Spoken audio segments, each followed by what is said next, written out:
Всем привет! С вами Анастасия и канал Авелия Стайл.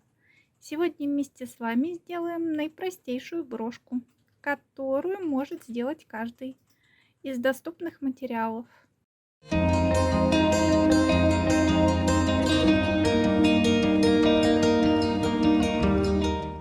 Почти все материалы куплены в магазине Леонардо, кроме вот этого бисера. Он куплен в магазине Greenbirds. Но я думаю, что и подобный бисер можно в Леонардо найти. Это пятнашка номер 34 Тоху. Вот этот вот бисер крупнее. Это десятка. И этот бисер компании Гамма. Он тоже куплен в Леонардо. Вот этот очень красивый. Он таким с как будто бензиновым напылением. Я в последнее время очень часто использую гаммовский бисер. Мне он нравится. В принципе, он ничем не уступает Тохо. Качество у него хорошее. Я его рекомендую. Очень красивый бисер под жемчуг. Ну и такой бисер решила добавить с оранжевой серединкой. Нитки, иголки я покупаю тоже в Леонардо. Вот эти замочки были в наборе. Их там было несколько штук. Это самый маленький размер замочков. Длина 2 сантиметра. Вот такую жемчужную бусинку хочу вниз подвесить. Вот как в этих брошах стеклянные. Это был набор вот таких вот бусин. Я уже почти все использовала, это вот остатки. Увидела вот такие кабошоны. Очень красивые, мне они очень понравились. Я уже сделала несколько брошей из них. Вот эти две. Они очень простые, тут ничего сложного нет. Ну и оформлено стандартным способом, английским способом я обшиваю края. Мне очень они нравятся. Довольно-таки просто, но изящно смотрится. И сегодня я планирую тоже взять один кабошон. Вот такой. Подобрала к нему цвета. В основном здесь теплые цвета. Вместо вот этого бисера я буду использовать бисер Тохо. Вот такие квадратные бисеринки. И хочу еще добавить жемчуг, как вот в этой синей броши. По краям поставлю жемчужные бусинки. Ну, в общем, в целом приступаю. Сначала приклеиваю на фетр наш кабошончик. Использую клей Момент, гель прозрачный. Фетр использую вот такой, декоративный. Он довольно-таки плотненький и удобно его использовать. Смазываем дно клеем и аккуратно приклеиваем. Можно кабошончик немного придавить и после этого подождать 7-10 минут.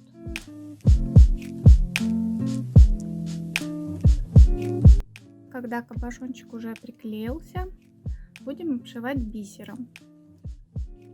Узелок я завязываю вот таким способом. Выхожу на лицевую сторону и потом возвращаюсь на изнанку, захватывая кончик.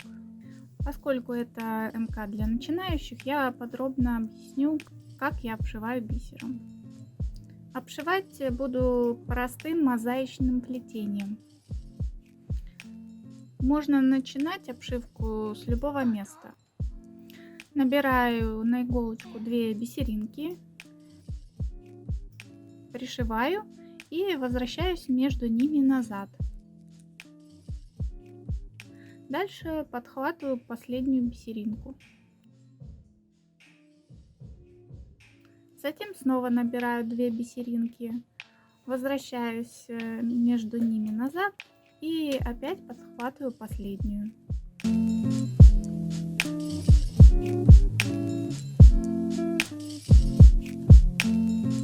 Края фетра можно обрезать, чтобы нитка не цеплялась за острые уголки.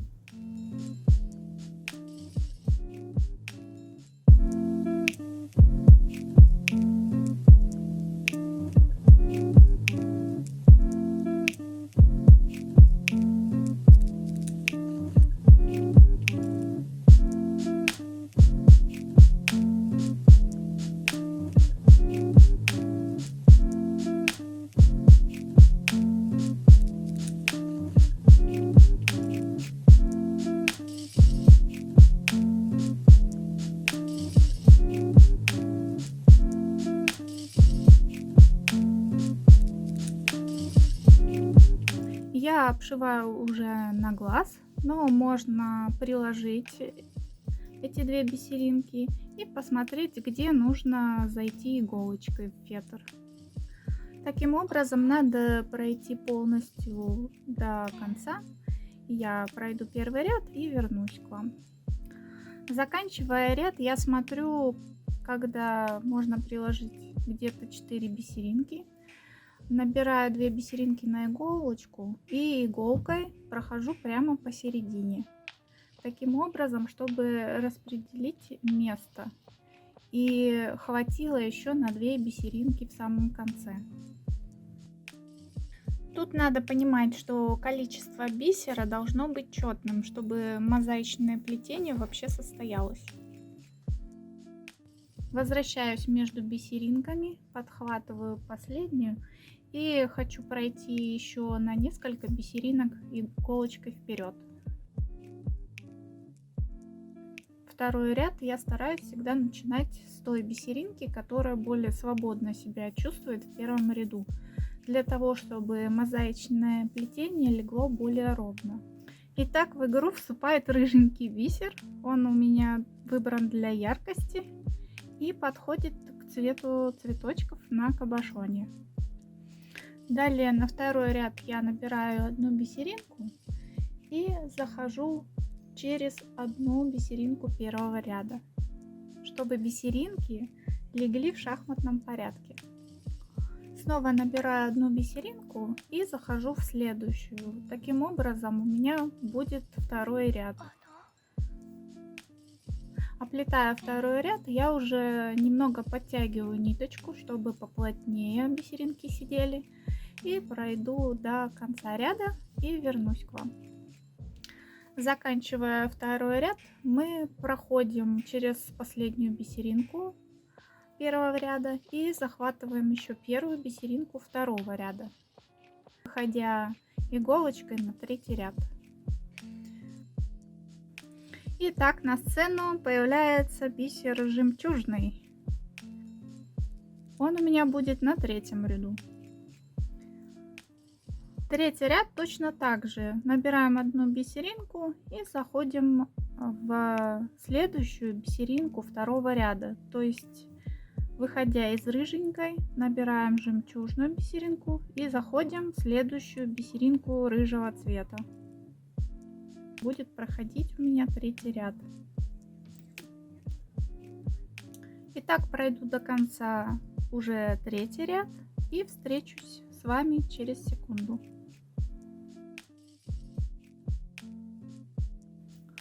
С третьего ряда мы также захватываем последнюю бисеринку в ряду и выходим еще на ряд выше, на четвертый ряд.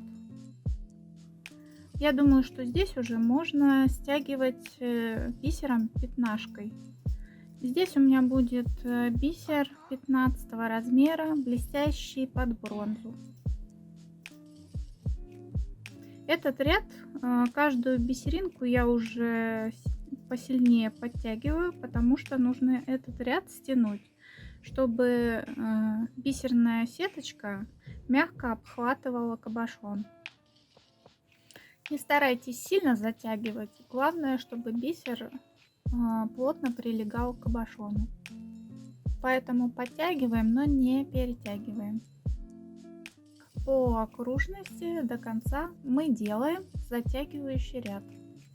После того, как мы дошли до конца последний ряд, мы спускаемся по бисеринкам вниз к фетру. По диагонали Потом проходим через фетр на изнанку. И после этого я думаю, что нужно сделать узелок, чтобы закрепить все.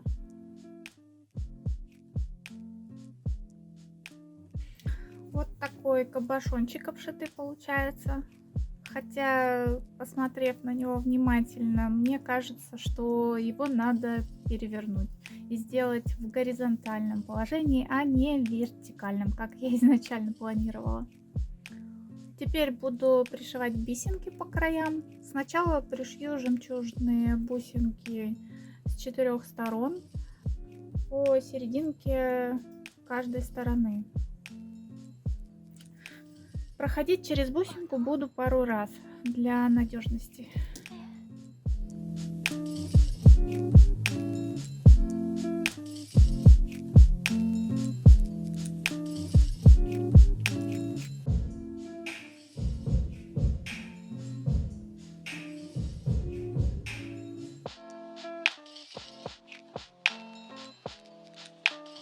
Теперь нужно вот этот крупный бисер пришить между жемчужными бусинками.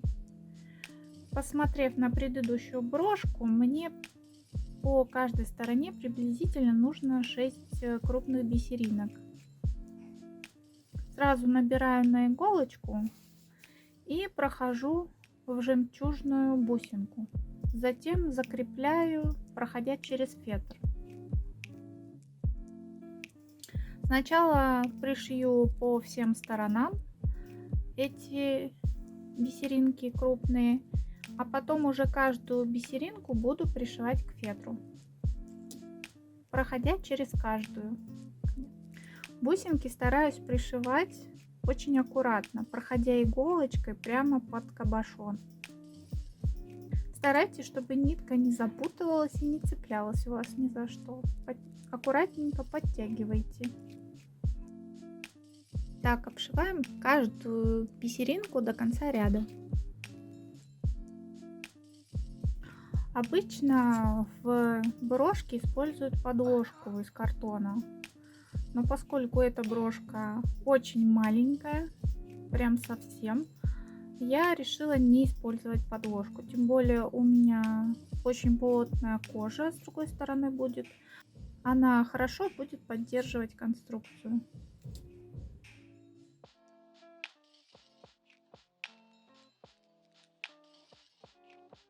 Аккуратно вырезаю брошь из фетра.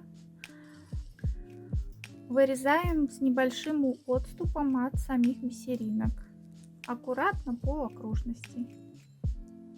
Стараясь не заходить ножницами под бусинки и бисер. С изнаночной стороны приклеиваем аккуратненько замочек. Я его размещу чуть выше, чтобы брошь не перевешивала. Брошь не будет топорщиться и лежать аккуратненько на одежде. Сначала я замочек приклеиваю на клей, затем делаю пару стежков, чтобы пришить замочек к основанию.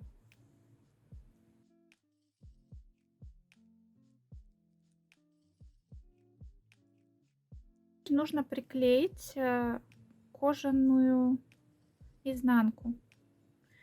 У меня вот такой плотненький кожаный кусочек есть. Я сначала примеряю и делаю отверстие, чтобы вставить замочек брошки аккуратненько.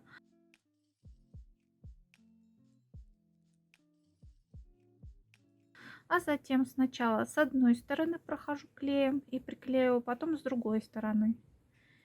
Теперь плотненько прижимаю, чтобы все хорошо приклеилось, и оставляю подсохнуть на 10 минут где-то так.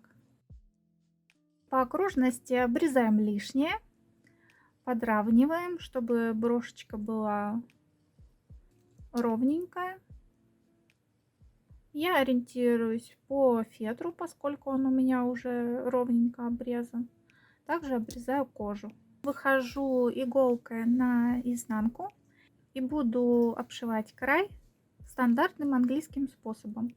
Я почти все броши так оформляю, потому что мне нравится, как это выглядит. И эту брошку я тоже буду оформлять так.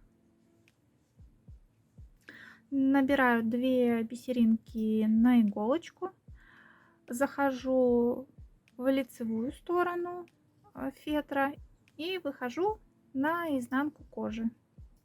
Дальше захожу иголкой в последнюю бисеринку и подтягиваю ее, чтобы она легла отверстием в сторону. Следующее набираю по одной бисеринке, захожу иголкой с лицевой стороны в фетр и выхожу с изнаночной стороны кожи. Затем прохожу через последнюю бисеринку и подтягиваю. Таким образом я буду обшивать весь край до конца ряда. И встречусь с вами уже в конце, через секунду. В какую сторону вы пойдете обшивать, в общем-то, разницы никакой. В принципе, можно заходить с изнаночной стороны, заходить через кожу изнаночной стороны и выходить на фетровую сторону, лицевую. Тоже, в принципе, разницы нет. Просто мне уже так удобно, и я уже привыкла обшивать именно так. Вы можете делать как удобнее вам. Теперь, когда по моим прикидкам осталась одна бисеринка, я захожу по середине в оставшемся кусочке, чтобы распределить расстояние. Делаю стежочек через бисеринку и захожу иголочкой в первую бисеринку, которая у нас оставалась в самом начале. Затем прохожу через фетровую сторону, выхожу на изнаночной стороне через кожу и захожу в эту последнюю бисеринку и затягиваю. Ряд у нас заканчивается. Я хочу не сильно перегружать брошку, поэтому буду делать края по одной бисеринке. Я хочу украсить край вот таким рыженьким бисером. Одну бисеринку на раппорт из 2 бисерин, которые у нас уже на брошке есть. И тут начинается сложная математика. Поскольку снизу я буду подвешивать бусину, мне нужно рассчитать, чтобы было четкое количество, из-за того, что бисеринка забирает раппорт из 2 бисерин. Итого должно быть количество четное. Но я уже посчитала, и у меня нечетное количество. Поэтому снизу, когда буду подвешивать бусины, я буду захватывать 3 бисерины. То есть вот так у меня будет подвешена бусина. И иногда из-за этого я специально сверху делаю вот такой раппорт из 5 бисерин, из 3 бисерин, захватывая нечетное количество, чтобы в остальном у меня рассчитано было все четно. Вот раппорт и снизу. Вот так. Вы знаете, мне не нравится тут вот эта зеленая бусина. Она тут слишком отличается по цвету. И я нашла другую, вот такую капельку. Мне кажется, она сюда лучше впишется. В принципе, можно и вот такую же поставить, как у меня в контуре. Мне больше нравится капелька.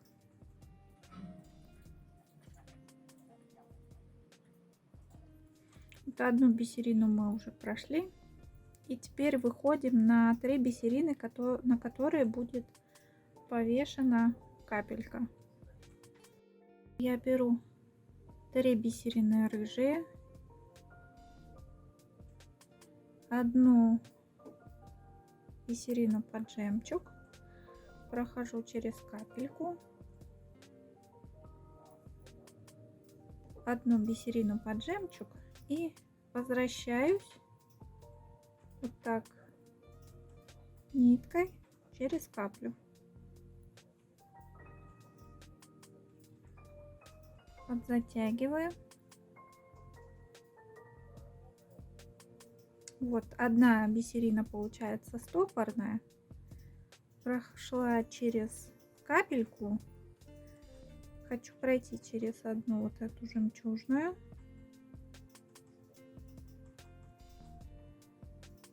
И теперь набираю еще 3 бисерины.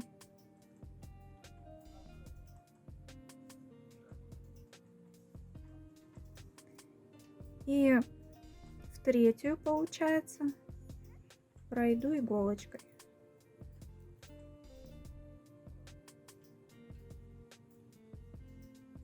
Теперь надо все подтянуть.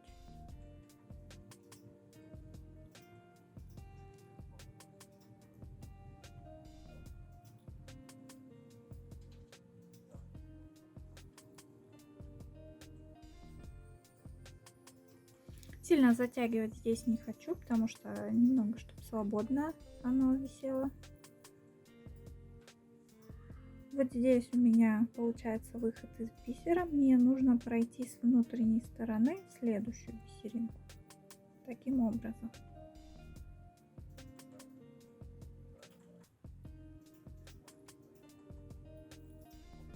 И дальше, набирая по одной бисерине, получается заход в следующую бисерину окантовки.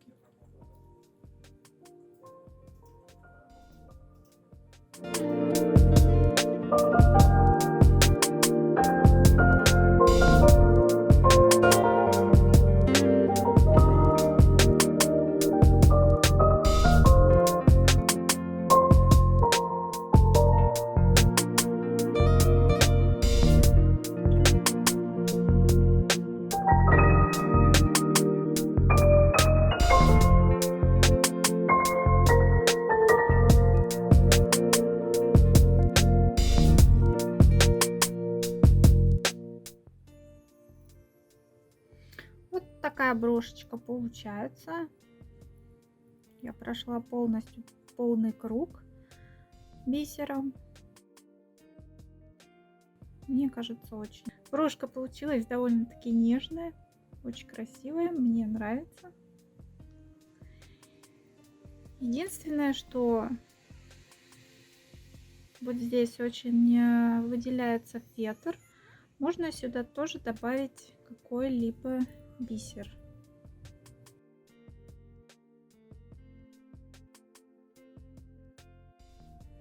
Решила я еще добавить рыженького бисера вот в эти промежутки между желтыми бусинами. Раппортом по 4 бисеринки. А вот здесь по краям поставлю по 2, скорее всего.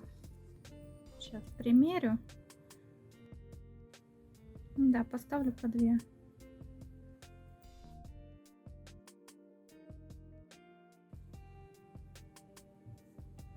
В принципе, с другой стороны стежков видно не будет из-за того, что здесь у меня бархатная сторона кожи.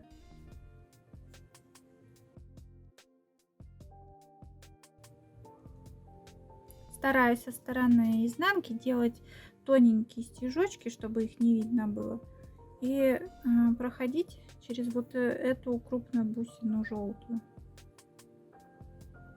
Таким образом, чтобы и с изнанки было все эстетично.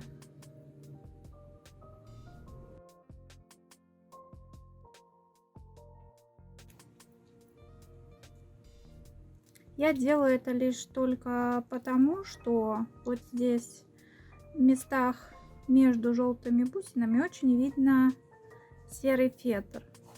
Если у вас в этом контурном обшиве будет одного размера, вот эти вот прямоугольные бусинки, то фетра видно не будет. Вы можете и не делать этого.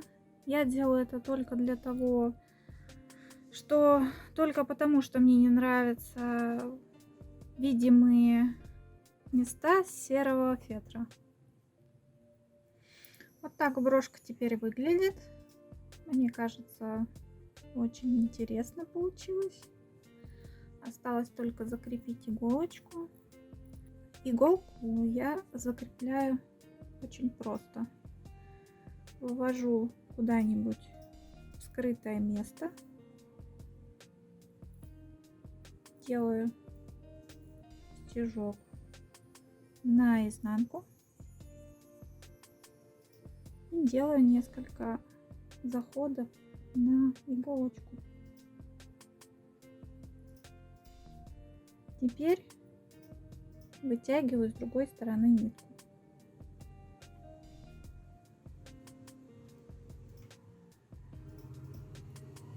Таким образом, чтобы получился стежок.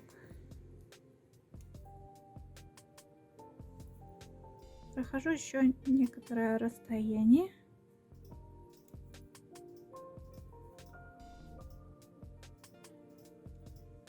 И здесь уже обрезаю ниточку.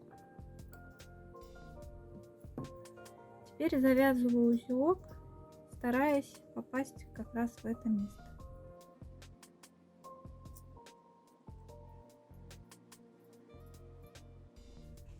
Все. Дело сделано. Нитку можно обрезать. Хвостики можно спрятать опять же под бусинки.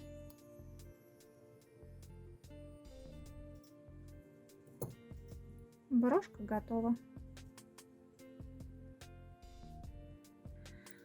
Вот такие брошки у меня получились. Вот эта брошка сделана сегодня. Эти брошки я сделала пораньше.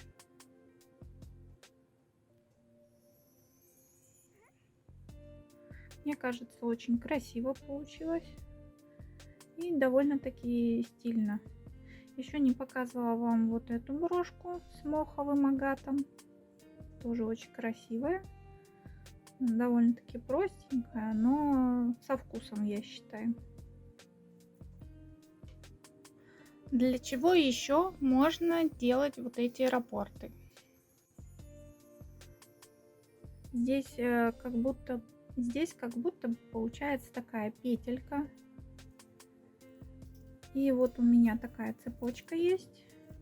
Я цепляю за эту петельку вот так замочки. И у меня получается полноценный кулон на цепочке. Цепочка нержавеющая сталь. Мне кажется, очень красиво будет лежать на груди. И 2 бусинки здесь очень даже в тему.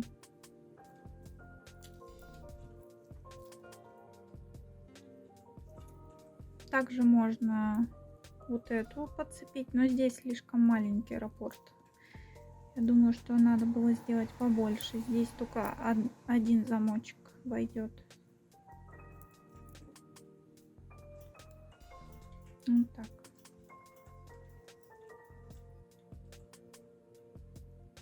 Ну, либо вот так. Можно зацепить вот здесь. Будет такая небольшая асимметрия. Не смотрите, у меня палец порезан. И сегодня немного пострадала.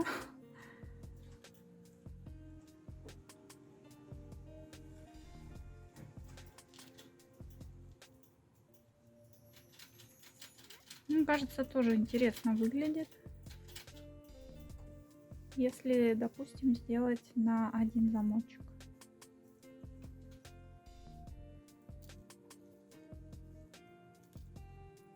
И вот эти желтые бусины, они подходят как к синему, как к синей брошке, так и к зеленой, так и к этой брошке. Если, допустим, вместо синей поставить вот эту брошку. Единственное, что здесь для того, чтобы цеплять на цепочку, раппорт нужно сделать 2 по бокам, здесь и здесь. И тогда можно будет цеплять цепочку за 2 за 2 петельки. Ну, вот такие у меня украшения получились. Как вам? Что вы думаете по этому поводу? А я с вами на этом прощаюсь. Спасибо всем, кто пришел. Приходите еще. Не забудьте подписаться на канал, чтобы не пропустить новые видео, а также оставить лайк и комментарий. Это очень поможет в продвижении канала. Всем всего хорошего. Всем пока.